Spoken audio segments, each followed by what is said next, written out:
Assalamualaikum warahmatullahi wabarakatuh. Selamat pagi anak-anakku semua. Jumpa lagi di pertemuan keempat kelas 1 pelajaran PJOK di SD Negeri 33 Banda Aceh.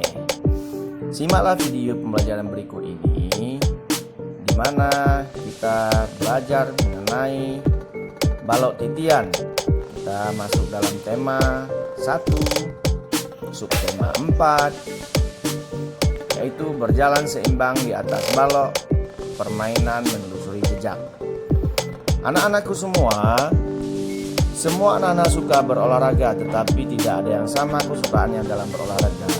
Ada yang suka bermain bola, ada yang suka olahraga berlari, seperti itu. Dan ada juga seperti permainan lompat tali. Dan yang terakhir, ada juga yang berolahraga untuk menjaga keseimbangan, itu meniti balok. Baiklah anak-anak, berbeda kesukaan tidak masalah. Kita harus saling menghargai. Ayo kita belajar berjalan di atas balok titian. Oke ya, manfaat berjalan di balok titian. Yang pertama, menjaga keseimbangan.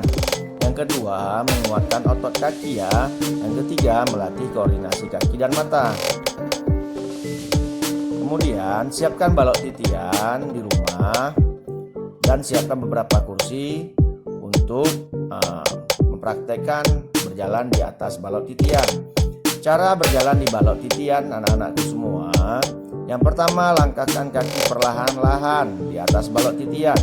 Kemudian rentangkan tangan ke samping menjaga keseimbangan agar tidak terjatuh. Kemudian pandangan ke arah depan dan balok titian.